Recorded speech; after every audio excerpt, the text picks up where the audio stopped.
Hey there, and welcome to Terrorcraft Tuesday, the series where I break down how horror works. Not just what scares us, but the underlying craft, the structure, restraint, and psychology that allow fear to settle in and stay. Today I'm talking about control versus chaos in horror narratives, because the most effective horror stories don't begin with chaos. They begin with order. Control is the foundation of fear. At the start of most horror stories, the world feels understandable. Rules exist, systems are in place, characters believe they know how things work. That belief matters because horror needs something to dismantle.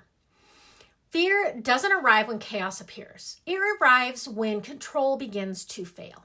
At first, the failure is small. A solution doesn't work the way it should. A rule protects everyone except this one time. Trusted structure shows its first crack. The world doesn't collapse, it wobbles, and that instability creates dread. Control gives characters the illusion of agency. Chaos removes it. But effective horror doesn't flip that switch immediately. It traps the audience in the space between the two. Characters still believe control can be restored. They enforce rules harder. They create new systems, and they rationalize what's happening. And each attempt brings diminishing returns. The more desperately characters cling to control, the more obvious its absence becomes. This is why escalation through control loss is so powerful. Instead of adding danger, horror removes safety. Options disappear, certainty erodes, the environment stops cooperating. The audience feels that loss instinctively, even before the characters do.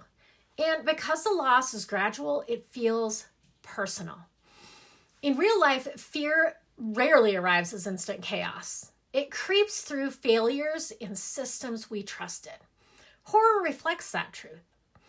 Stories that started in chaos often feel hollow because there's nothing to lose. Without control, chaos has no contrast. And without contrast, fear has no weight.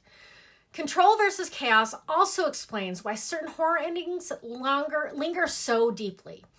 The most haunting endings aren't explosive, they're unresolved. The monster isn't defeated, the system isn't repaired, the rules remain broken. The story ends, but control is never restored. That imbalance follows the audience out of the narrative.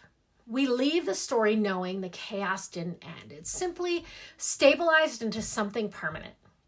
Once you start noticing this pattern, you see it everywhere in horror.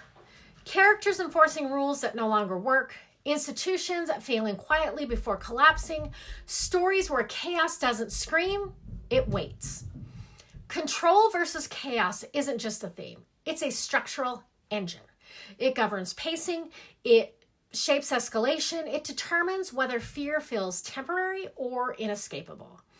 And when horror respects that balance, when it allows control to erode instead of shatter, the fear feels real.